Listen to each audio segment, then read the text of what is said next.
In his book, A Hole in the Gospel, Richard Stearns tells the story. He's the president of World Vision. He tells this incredible story about a lady by the name of Margaret. Margaret lived in northern Uganda during a period of time where it was incredibly dangerous to live, really. There was a lot of violence and war and bloodshed. And when we pick up her story, she's 6 months pregnant and she's out in a garden just outside of a village working the garden with some of her friends. And that morning, everything was fine until they look up and they see this small battalion of soldiers coming out of the bush toward them. I call it a small battalion of soldiers. Actually, it was a group of children's soldiers that were commanded by one singular adult. It's not uncommon in Africa and in many places like that for children to be taken from their parents, brainwashed, and then taught to commit horrible atrocities against other people. These children were taught, and they had committed quite a few atrocities prior to this. And so Margaret and her friends look up and they see this battalion of soldiers standing there. They showed up at the village that day to raid the village for food and other supplies. And the kids immediately went to work trying to see what they could find. And apparently they didn't round up enough, at least enough of what they wanted, and they became angry. So the commander orders his troops to start killing the women. The children pulled out their machetes, and right there in front of Margaret, they murdered her friends. And they were about to murder Margaret until the commander realized that she was pregnant. And so she ordered them to stop.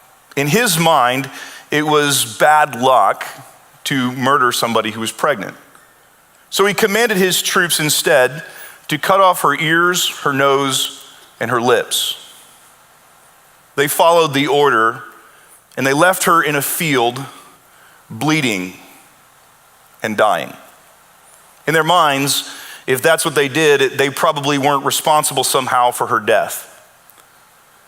Fortunately for Margaret, somebody found her. They rescued her, they took her to a hospital where she underwent quite a few operations, and then after her stay in the hospital, she was taken to a relief center that was managed and run by World Vision. The goal of the relief center was to help her recover physically and emotionally and relationally and spiritually. And Margaret, especially early on in her time there, she improved pretty steadily. A couple months later, she gave birth to a little boy named James. It's one of the highlights of her life. She continued to improve, and everything was going fine until one day she looked across the courtyard of the relief center and she saw the very commander who had murdered her friends and butchered her face. He had been captured, and they had taken him to this relief center in hopes of helping him at least understand the horrors that he had participated in. They had no idea of his connection to Margaret or their history together. Margaret, of course, was deeply bothered by his presence, and they quickly realized what had happened, and counselors began to work with her, and counselors began to work with him too. At first, he was incredibly resistant. He didn't even want to admit that he had even done anything even remotely wrong. But God started to work on his heart, and over time, he started to realize what he had done. One day, there was a meeting that was set up between him and Margaret. And if we would have been there on that day, we would have seen a man as humble as a man can get, with tears running down his face, begging Margaret to forgive him for what he had done to her. Amazingly, Margaret did. And if you and I were to go to that very same relief center today in northern Uganda, on a wall somewhere, we would see a picture where the commander is sitting down and he's holding baby James. And standing behind him is Margaret, smiling without lips. There's something powerful about Margaret's story, isn't there? But at the same time, it's kind of hard to relate to. It's hard to really put ourselves in Margaret's shoes, the horror and the difficulty that she endured and what she had to go through to get to where she finally got. Just hard story to relate to. But here's what I am certain, in spite of that fact, I'm certain that every single one of us, 100% of us in this room today, have been cut deeply by somebody. Maybe not the same way Margaret was, but every single one of us have been hurt by someone. For some of us, it was a spouse. Someone who stood at an altar with us and made promises. Promises to love and to cherish and to honor and to be faithful. Until the very end, until through sickness and in health, for better or for worse. For others of us, the person we got cut by or hurt by was a parent. Someone who was supposed to protect us and provide for us and create a context and environment that's safe and secure. For others of us, he was a friend. A friend that felt like family.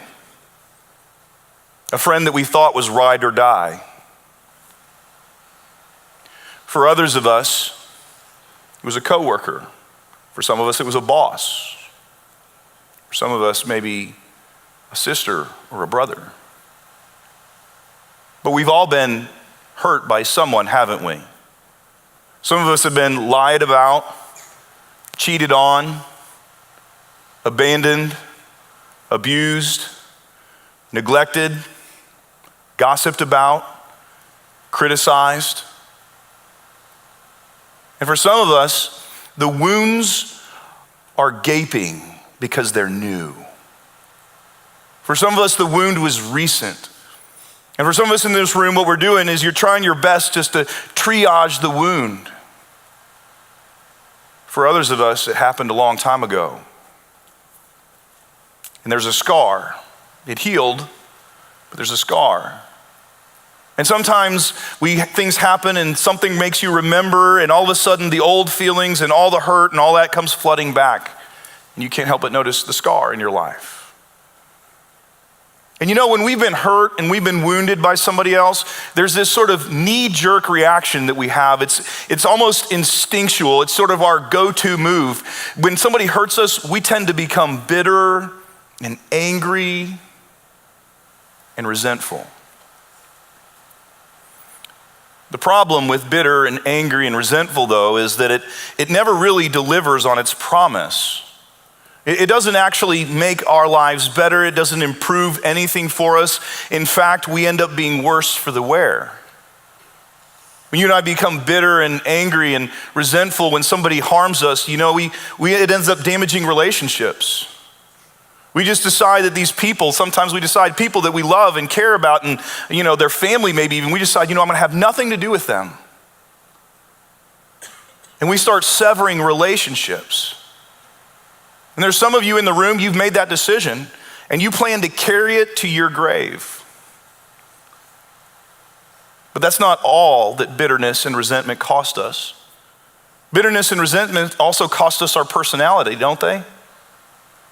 When you and I become bitter and resentful, we become critical and negative and judgmental. And I don't know about you, but for me, I've never said, well, you know, Susie, she's descended into bitterness and she's negative and she's critical and I would want to spend time with her.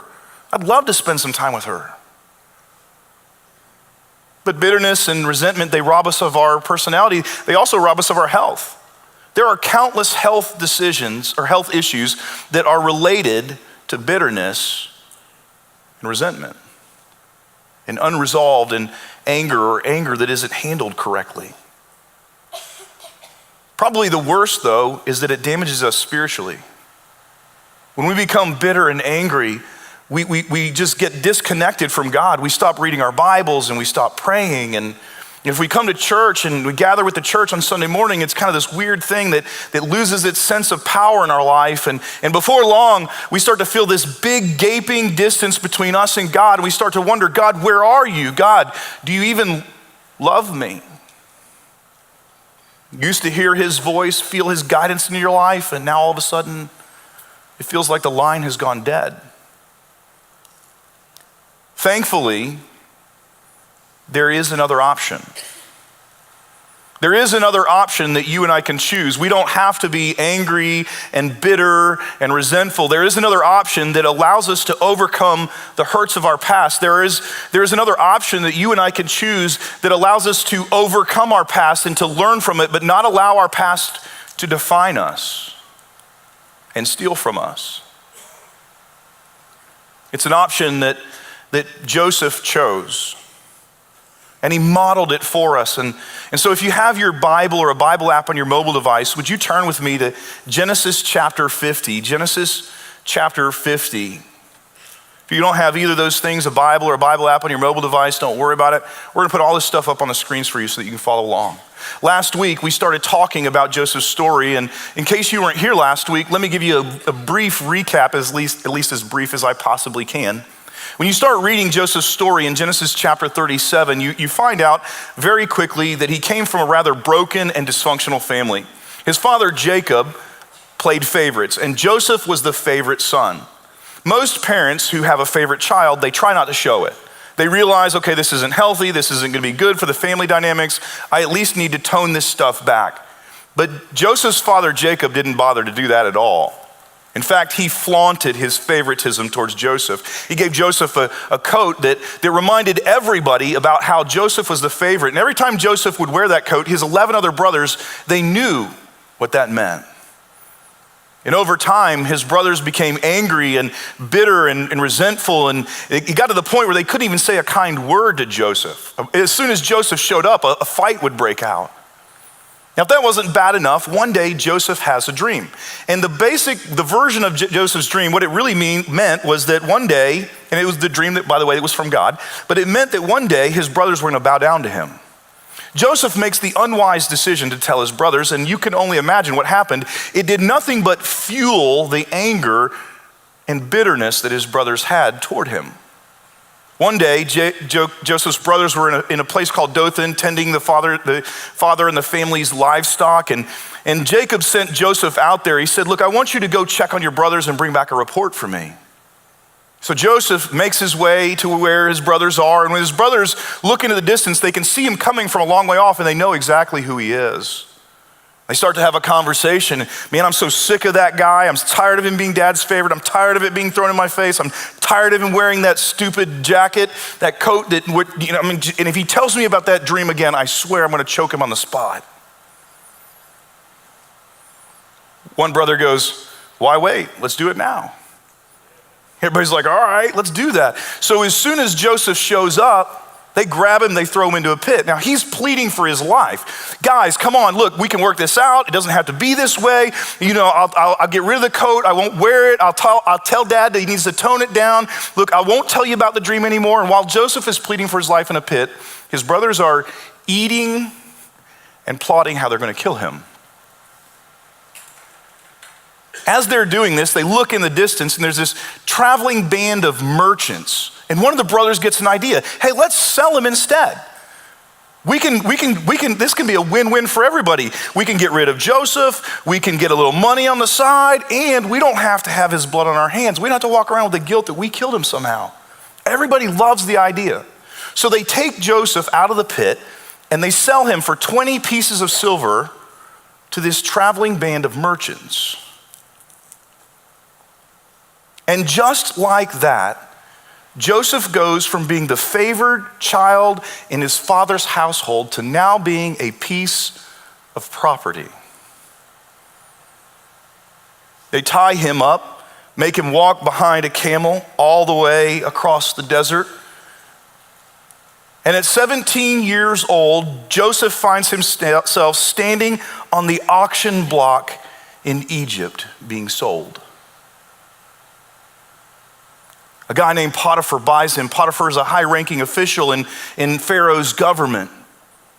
Potiphar buys him and he brings him into his home. And he starts out, Joseph does, at the bottom of the totem pole. They give Joseph the job that nobody else wants. So I wonder, while Joseph is sitting there cleaning Potiphar's toilets, I wonder if he stopped and he thought about how this happened. and why it happened. Like, I wonder if he thought, the reason this is happening to me, the reason why I've lost my freedom, the reason why I don't have my coat, the reason why every waking moment of my life is hard and is being dictated by somebody else is because my brothers sold me into slavery. But Joseph, everything that Joseph does is new. New language, new culture, everything. But Joseph rises to the occasion and God blesses him and he moves up through the ranks in Potiphar's house until he's basically running the place. Then Mrs. Potiphar shows up on the scene. Mrs. Potiphar's probably fairly attractive. The Bible says that Joseph definitely was. And she comes up and she makes a rather indecent proposal. Pretty graphic thing in the original language, left nothing to the imagination. Joseph's an upstanding guy. He says, no, I can't do this, and he resists. Mrs. Potiphar is not a woman who easily gives up, so she continues day after day after day after day, and Joseph resists, and he resists, and he resists, and he resists. And then one day, Mrs. Potiphar decides, I've got to up my game here. So one day, she sends everybody out of the house, all the servants, everything. It's just her and Joseph. Joseph walks in, and she gets aggressive. She grabs him by the coat, and she says, now, we're doing this thing right here, right now. Joseph realizes he's in a desperate situation, and desperate times call for desperate measures. So he turns around and he runs as fast as he can. And he leaves his coat in her hand. She's beyond livid at this point. So she calls in security and she accuses Joseph of taking advantage of her. Now, Joseph didn't do it at all. He's innocent, but he has no alibi. And she has his coat. So Potiphar gets home. Potiphar doesn't really seem to believe his wife. It seems like he favors Joseph, but he has to kind of pacify Mrs. Potiphar. He can't do nothing, so he decides to throw Joseph in prison. Now, it's important that you know that prisons then and prisons now are just two very different things. I've had a couple friends who've done time in prison, and none of them come back and go, man, that was an awesome vacation. Not a single person. They talk about how miserable it was and how they didn't like it and how they couldn't wait to get out and how hot it was and all this sort of stuff, how terrible the food was, how mean the people are. But prisons in our day are a cakewalk compared to prisons in Joseph's day. It was an absolute hole. And I wonder if while Joseph is laying at the bottom of that hole, when he's cold and dark and wet and uncomfortable and alone for the 100th day, for the 200th day, or the 300th day, I wonder if he stopped at some point and thought, this is my life right now because of what my brothers did to me. I'm pretty sure I'd be tempted to. Let me fast forward through this story a little bit. There's some interesting prisoners that show up one day. They have some dreams. Joseph tells them the interpretation of their dreams. It turns out he's right. One of them is the king's cupbearer, which means he goes back to where the king is, and Joseph asks for a favor. He says, look, can you help me out when you get out of here? Maybe you pull a few strings with Pharaoh, tell him I didn't do anything to deserve to be in here. Cupbearer agrees, leaves the prison, and immediately forgets about Joseph. And then for 2 more years, Joseph languishes in prison. Until one day, Pharaoh has a couple dreams himself. He wakes up the next morning, they're disturbing, he knows they mean something, so he calls a cabinet meeting. He gets his closest advisors together and he says, I had this dream, we gotta figure it out, it means something, but nobody can help Pharaoh. The meeting gets a little tense, and so the cupbearer starts to go, oh yeah, Joseph, there's this guy in prison who can interpret dreams, let's get him. So they bring Joseph out, he stands before Pharaoh. Pharaoh tells him the dreams. Joseph says, look, here's what they mean. There's gonna be 7 years of the most amazing, bountiful crops you could possibly imagine. Bumper crops like you've never seen before, followed by 7 years of famine. It's gonna be the worst famine you could possibly imagine. And Pharaoh, if you're smart, you'll find somebody to start preparing now. Now Pharaoh is a man who's pretty good at seeing talent when it's staring him in the face. He can size somebody up pretty quick. He can tell what a man's made of. And he looks across at Joseph and he already knows, this is my man right here. This is the guy. So he makes Joseph the second most powerful man in the kingdom. Just like that, Joseph goes from being a prisoner to being the second most powerful man in the most powerful kingdom in the world. It's incredible. From here, the next 7 years, Joseph does an amazing job of preparing the nation of Israel for the famine that's coming. Then the famine hits, and life gets hard for everybody, not just people in Egypt, but even the place where his father and his brothers live. So one day, Jacob sends his brothers to Egypt to go get some food. He's heard, hey, they have food there, we can probably buy some.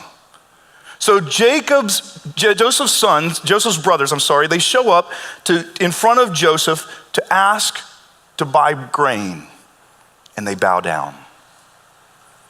Just like his dream. It's incredible. They don't recognize him though.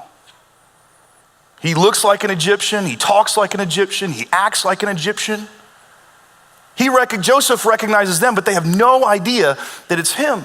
So Joseph devises these series of tests to try to figure out, have my brothers the same people they were when they sold me, or are they different? Are they men of character now? Can I trust him? Because deep down inside, Joseph wanted to tell them who he was, but he didn't know if he could trust them.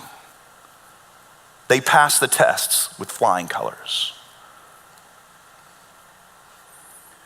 And then in Genesis chapter 45, and you've got to go home and you've got to read it, it's an incredible passage. There's this amazing scene where Joseph reveals who he is. At first, they don't believe it's him. They're a little scared, and Joseph pushes in and he starts revealing details of the whole story that only Joseph can know. And then they realize, whoa, this is really our brother. And they break down and they cry, and they have this amazing thing that happens. Well, after that, Joseph decides, man, I want to bring my father, I want to see my father, and I want to bring him to Egypt with me. Pharaoh agrees to the arrangement, and Jacob and their entire family come to Egypt, and they settle in a part of Egypt called Goshen. Goshen was very fertile, very rich land, and it's in Goshen that the nation of Israel begins to grow and flourish. And everything goes just fine until you get to Genesis chapter 50. Jacob dies. They have this incredible thing that happens at the end, and a really powerful, moving funeral. And then after Jacob dies, Joseph's brothers start to go, wait a minute. Has Joseph been treating us this way because dad?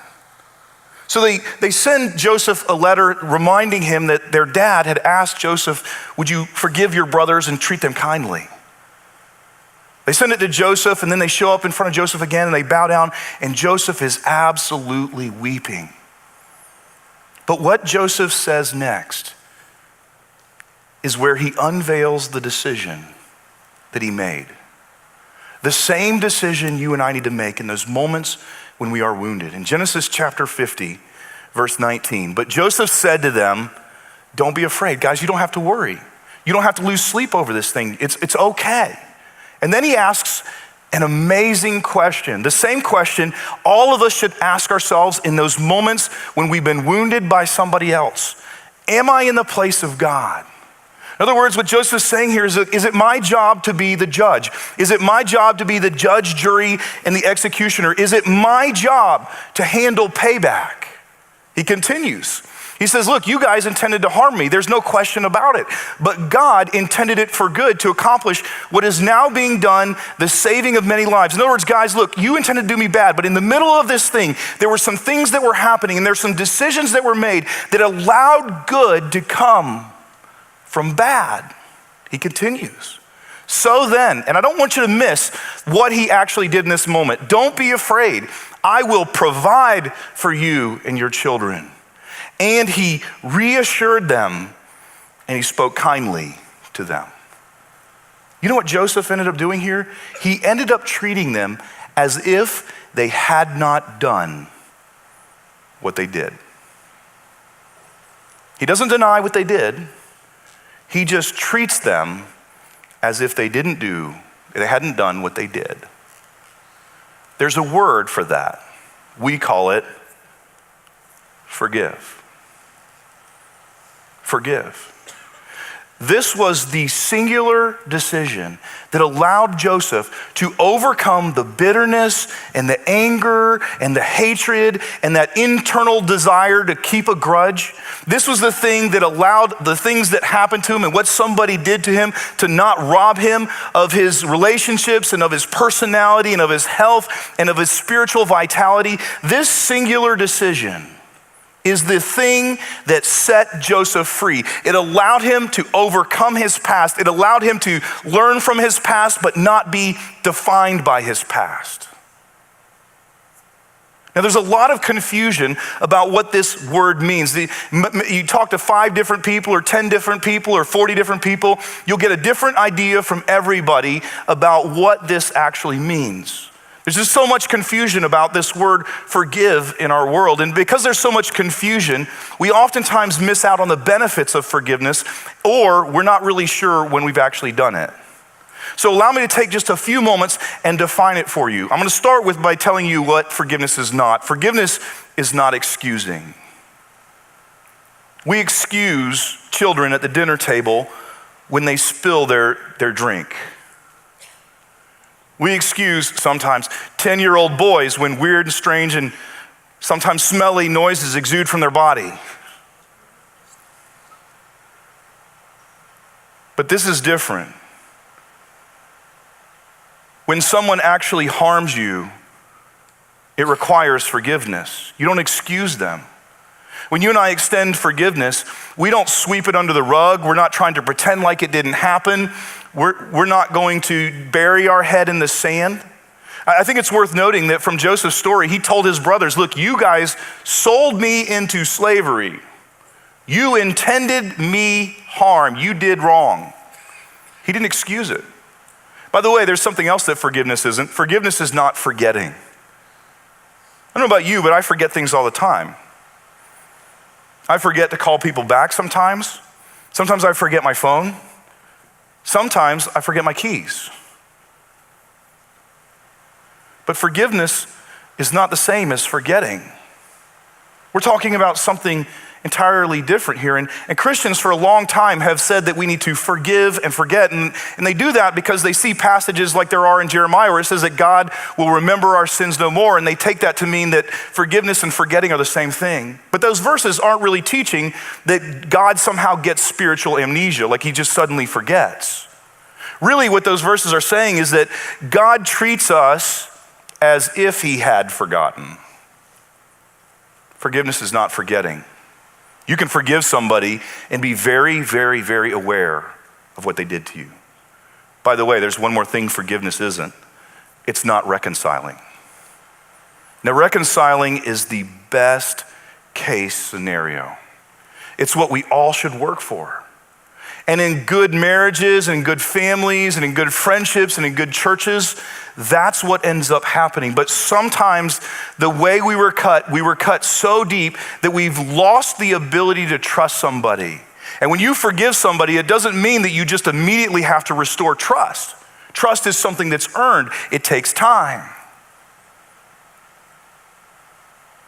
So you can forgive somebody without reconciling with them.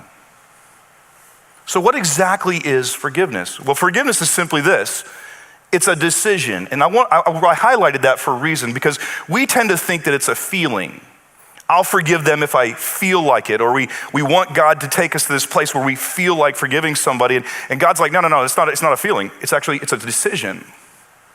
It's a decision that we make sometimes in spite of the way that we feel. A decision to pardon. Now, the word pardon there is a legal term. It carries the idea that a guy's standing before a judge and the judge basically says, look, here's the deal. You're guilty, man.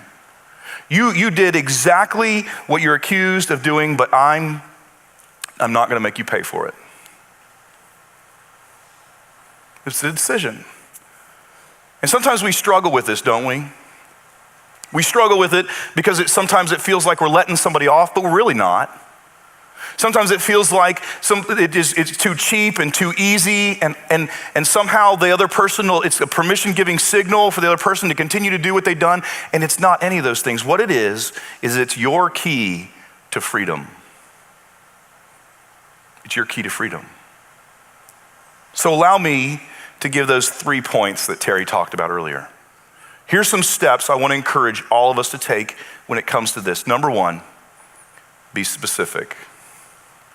Joseph was extraordinarily specific with his brothers. He told them, you sold me into slavery and you intended to do me harm. He didn't mince words. He didn't dance around it. He was extraordinarily specific.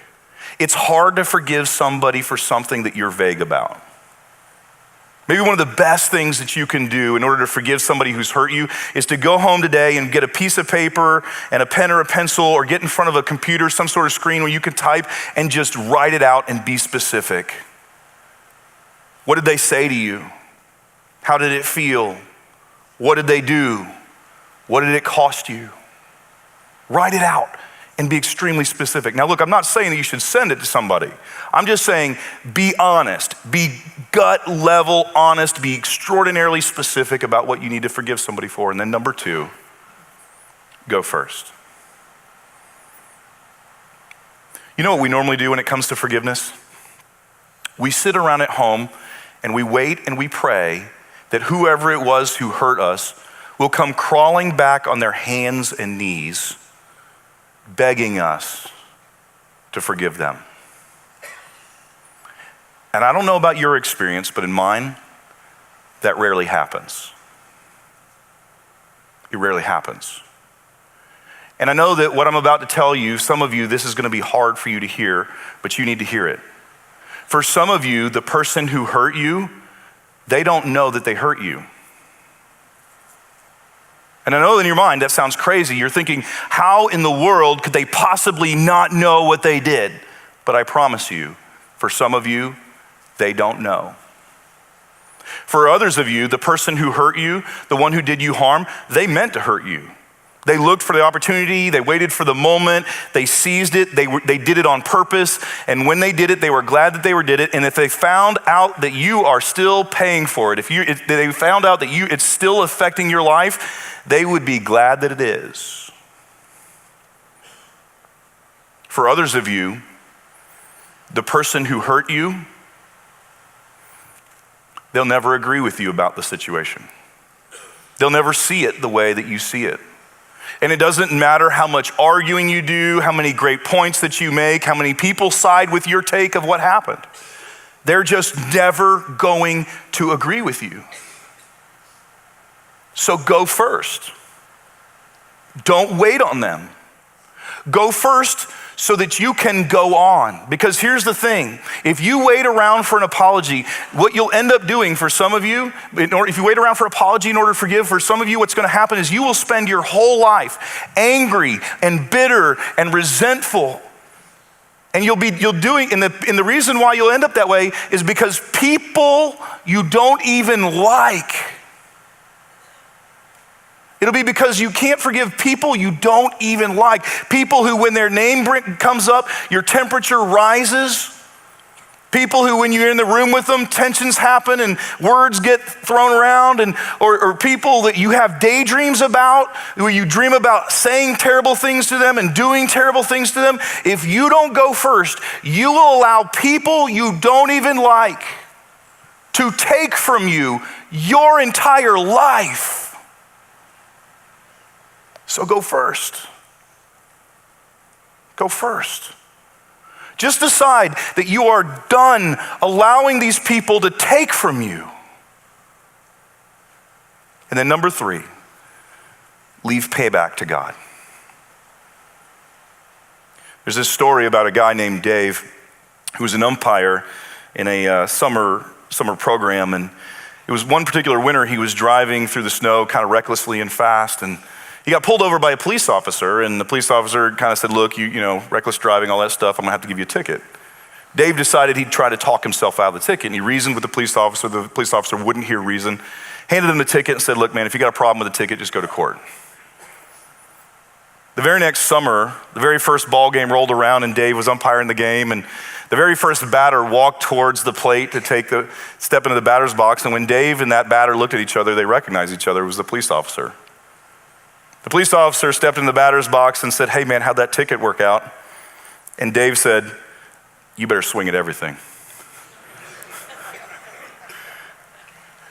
You know, revenge is something that sometimes seems appealing. But I want to tell you about revenge for a moment. Revenge won't give you back what you lost.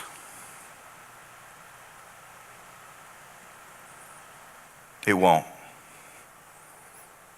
It may feel good in the moment for a little while when you become the taker, but it won't give you back what you lost. It won't give you back your childhood. It won't give you back the marriage. It won't give you back the friendship. It won't give you back anything that was taken from you. So leave it up to God. Leave payback up to God. The bottom line is he's going to be better at it than we are anyway. There's a quote as I was preparing all this who wrote something along these lines that I just think is so brilliant, and I wanted to kind of finish with it. Here's what he said. He said, to triumph fully, evil needs 2 victories, not 1. The first victory happens when an evil deed is perpetrated. The second victory, when evil is returned.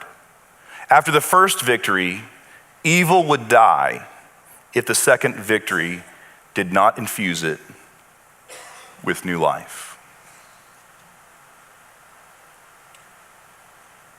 Be specific. Go first. Leave revenge. Leave payback up to God. And if you're able to do that, I think this guy is right. Evil won't win the day.